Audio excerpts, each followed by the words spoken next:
मुसाफिरों के लिए होने वाले फिजाई हादसे के बारे में बर वक्त जानना मुश्किल है। फिजाई हादसात ज्यादातर या तो पहले 3 मिनट में होते हैं या फिर आखिरी 8 मिनटों में। टेक ऑफ या जहाज का फिजा में बुलंद होना अगरचे तमाम फ्लाइट का सिर्फ 2% है, मगर 13% फिजाई हादसात टेक ऑफ के वक्त ही होते हैं, जबकि लैंडिंग यानी जहाज का जमीन पर उतरना तमाम फ्लाइट का सिर्फ 4% है, मगर 48% हादसात जहाज के जमीन पर उतरते वक्त ही होते हैं। इसकी वजह यह होती है कि टेक ऑफ सिर्फ 30 से 35 सेकंड्स में होता है। इस दौरान अगर जहाज में कोई खराबी पैदा हो जाए तो पायलट के पास वक्त ही नहीं होता कि वो खराबी को समझकर कोई बर वक्त फैसला कर सके, जिसके नतीजे में गलती के इम्कानात बढ़ जाते हैं। और लैंडिंग करते वक्त भी यही होता है। इसलिए जहाज का आसमान की बुलंदियों में माहवे सफर होना टेक ऑफ और लैंडिंग से ज्यादा महफूज और आसान है। फर्ज करें अगर दौरान परवाज दोनों इंजन बंद हो जाते हैं तो जहाज हवा के दबाव की वजह से परवाज करता रहेगा। एक आम तियारा अगर फिजा में 10 मील की ऊंचाई पर किसी फन्नी खराबी के बायस 1 मील नीचे आता है तो पायलट के पास जहाज को कंट्रोल करने या कोई फैसला लेने के लिए 8 मिनट का वक्त होता है। किसी भी फिजाई हादसे का बायस इंसानी गलती, मौसम की खराबी और मैकेनिकल खराबी समेत कई अवामिल होते हैं,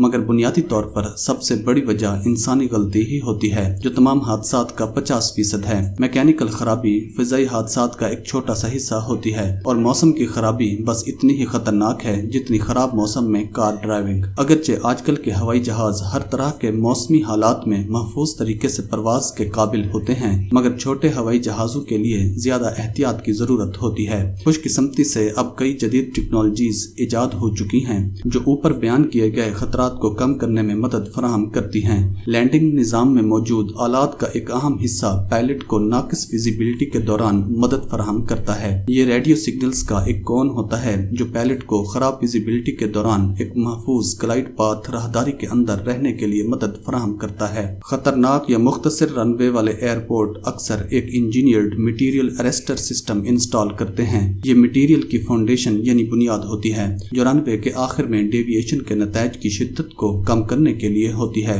ये एक हवाई जहाज के वजन के नीचे गिरने के लिए डिजाइन किया जाता है जो उसके टायरों को पकड़ता है और खूबसूरती से उसे रोकता है। दूसरे हिफाजती सॉल्यूशंस में air surface detection equipment model x भी शामिल है। ये टेक्नोलॉजी तमाम तियारों की ट्रैफिक और रनवेज पर नकलो हरकत का रियल टाइम नक्शा बनाती है। ये पायलट और कंट्रोल टावर के अमले को हर चीज के बारे में आगाही फराहम करने के लिए मुख्तलिफ सतही निगरानी के radar, ground based position sensors और ऑटोमेशन सिस्टम इस्तेमाल करती है। मुस्तकबिल की पेशरफ्त में सेंसर डाटा, इलेक्ट्रॉनिक इग्निशन और इंजन कंट्रोल जैसी चीजों का मुरक्कब इस्तेमाल करना है जो कि एक किस्म की निगरान टेक्नोलॉजी के साथ ऑटोमेटिक डिपेंडेंट सर्विलेंस ब्रॉडकास्ट है, ताकि मुस्तकबिल की लैंडिंग को मुकम्मल तौर पर खुदकार बनाया जा सके। ये एक ऐसी टेक्नोलॉजी है जिसके बारे में उम्मीद की जा सकती है कि ये मुस्तकबिल में पायलट की गलतियों को कम करने में मदद फराहम करेगी।